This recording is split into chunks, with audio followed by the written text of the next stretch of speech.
Well, we've completed all the metrics our boss requested. We should be able to put together a pretty good report containing our confusion matrix, a handful of cross-validated metrics such as precision, recall, and F1, as well as which features contribute most to the model making a decision. You might be wondering, why haven't we got a heading for experimentation? So if we come back here, why haven't we gone through this? Right? Well, the secret here is this whole thing, especially from the modelling section onwards, has been experimentation. We've been trying different things, we've been testing out different methodologies, we've been exploring our data, we've been experimenting the whole time. So actually, we've been fulfilling this framework. We've defined our problem, we've looked at the data, we've defined an evaluation metric, we've checked features, we've done some modelling, and the truth is we could keep going with our modelling, trying to improve it, or trying to improve our logistic regression model that we've left off with, or trying to find another classification model that does better. But of course, things can't go on forever. In practice, in the biz, this is kind of what we'd call a proof of concept, right? We'd go try a few things, we'd look at different data. Once we've done it in a segregated timeline, in a defined timeline, like maybe this whole process took 2 weeks or something like that, we've actually done this in about 2 hours here. So really, don't worry if you're not picking up on things. These processes take a little bit of time. So, have we hit?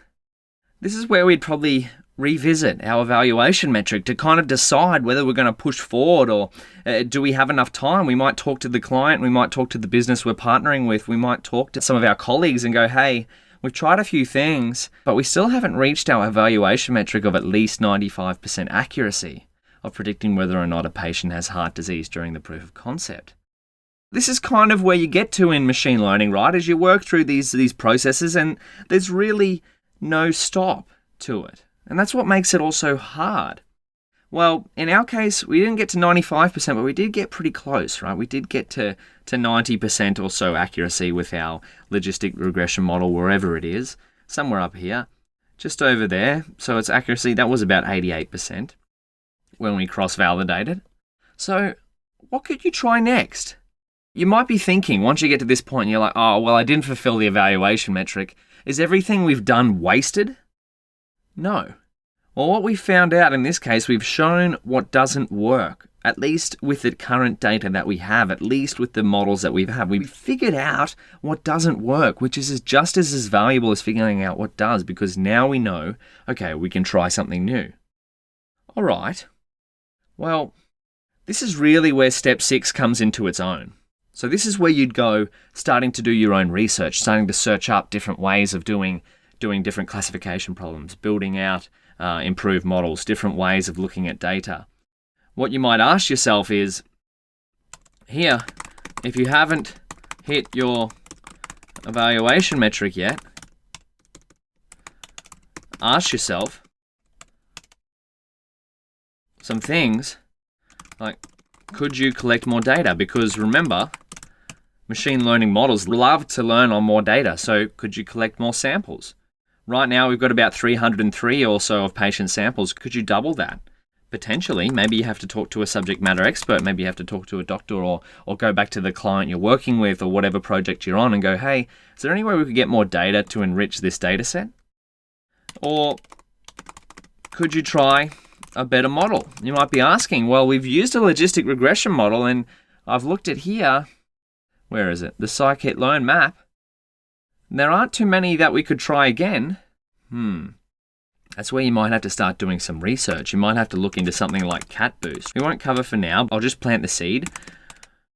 I'll write it here, like CatBoost. That's some extra curriculum for you, like CatBoost or XGBoost.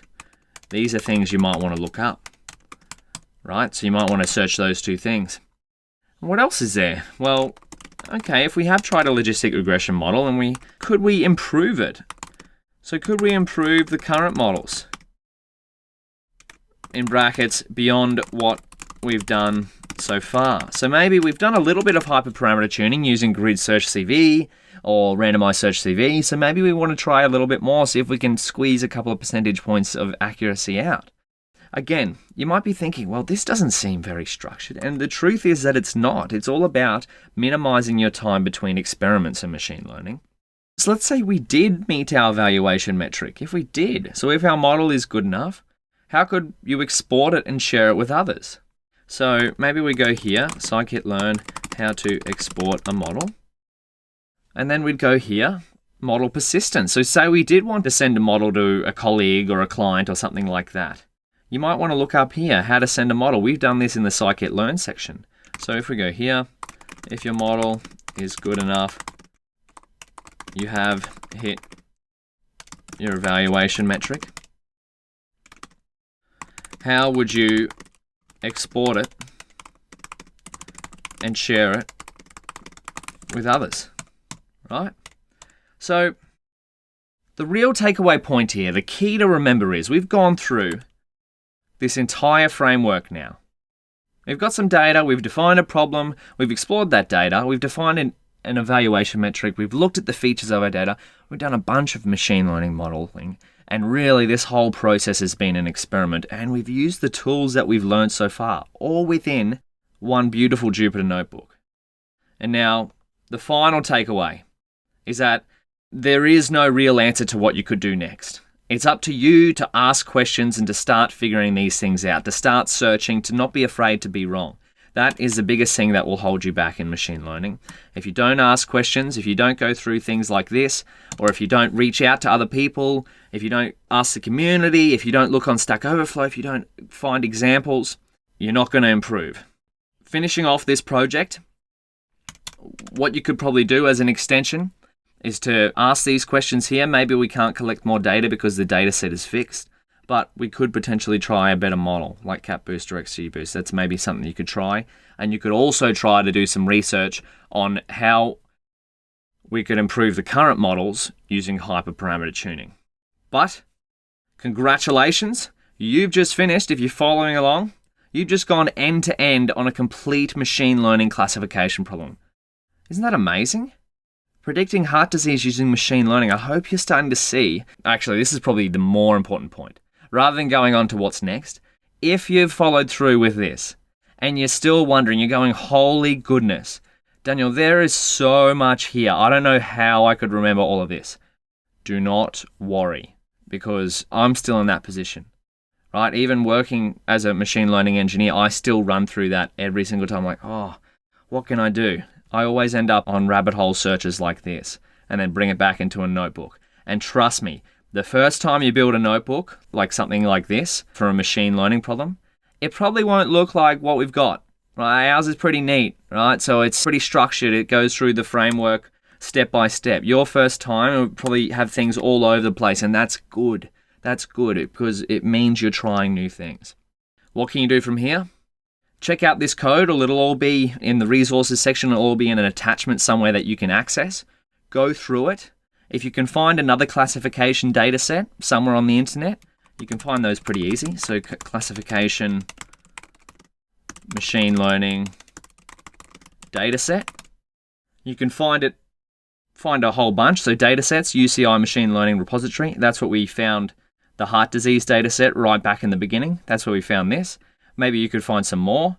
Maybe you could find some on Kaggle or KD Nuggets. There's a whole bunch of different resources. So maybe you could find another data set and then go back through this pipeline that we've created for a classification problem, just now with a different data set. And you could have an end-to-end, insert your data set here, classification problem. But that's going to wrap up Project 1, end-to-end classification. If you have any questions, feel free to leave them. Otherwise, I'll see you in the next set of videos.